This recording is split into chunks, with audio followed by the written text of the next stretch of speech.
Hey guys, Brandon Schwartz from Meaver School of Excellence in Goose Creek, South Carolina. And I wanted to talk to my coaches and my CRTs in this video.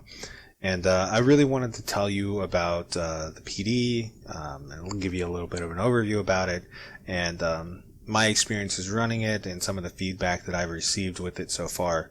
The biggest thing, I guess, is you got your normal template here for your meeting norms and your agenda and stuff like that. But what I wanted to do is I wanted to make sure that everything was hyperlinked. So when I posted this up on Schoology or when we sent this out in an email or both, that way everything in this PD was hyperlinked. So if I just click on one of these links, it'll actually take me to the instructional video that is already posted in my PD, in my that self-paced PD. But sometimes people kind of click through things or whatnot, so I wanted to put that in two locations so that way it's not overlooked. The next thing I did was I needed to make sure that my teachers were getting credit. So I created a Google form, simply just put the date of the professional development, and it's just one thing. All they need to do is just enter their name. So that way I can just go back into this form, I can print it out in an Excel spreadsheet, and every one of my teachers are not going to get credit for that.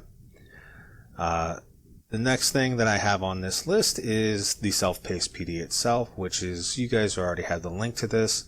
There's a tool for that. And they can just click through.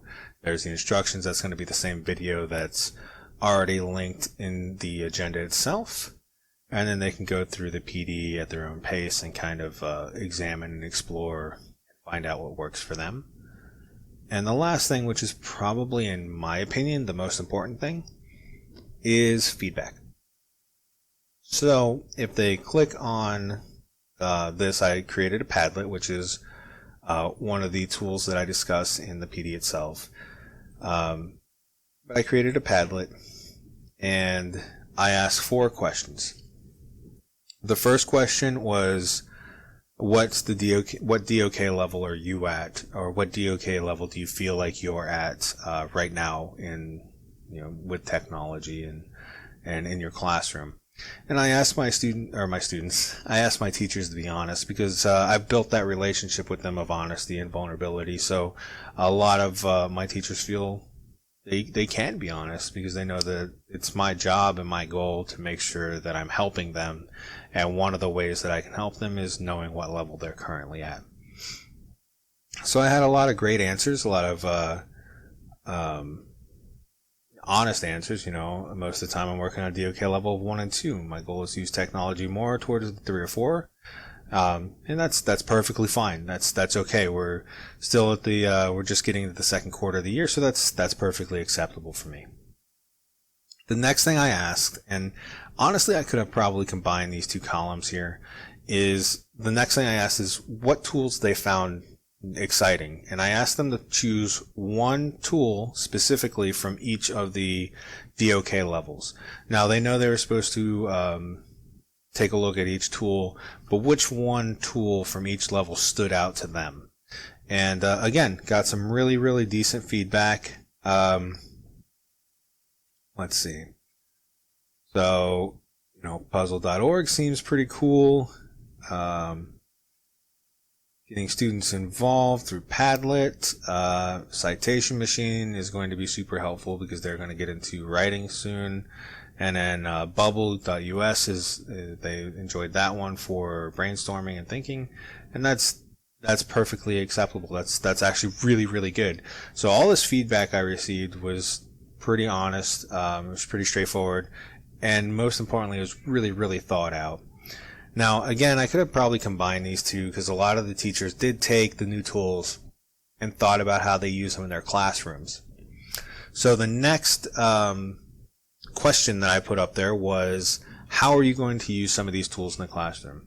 So you can see how some of the teachers might have combined that one. Yeah, that's on me. That's a place that I can grow, and I can word my questions and my feedback a little better. But I still got some great responses. Like, oops, I guess I should have read the first part and then this part, and that's okay. But again, got some fantastic, well thought out, great feedback and responses. And the last thing I asked was, hey, are there any tools that you know of that you want to share with everybody? And there's a lot of them, because I don't know every tool. I'm a pretty decent Googler, and I can find tools, but I don't know them all, nor will I ever know them all. So having that collaboration throughout the school is fantastic. And I've actually had teachers tell me in person that they've gone back and referenced this to try out some of the apps that other people have talked about, which is, that's ideal, right? You got multi-grade, multi-subject collaboration. That's the goal.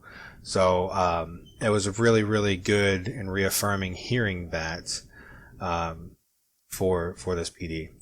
And the last thing I have, that was just because grades were due. But if I were to take this out, that would be essentially my agenda for the day. And it was overall a really, really positive PD. I got a lot of great compliments. I got a lot of great feedback, and most importantly, teachers are already using some of these applications in their classroom with their in-person and digital students. Thanks, coaches. Appreciate y'all.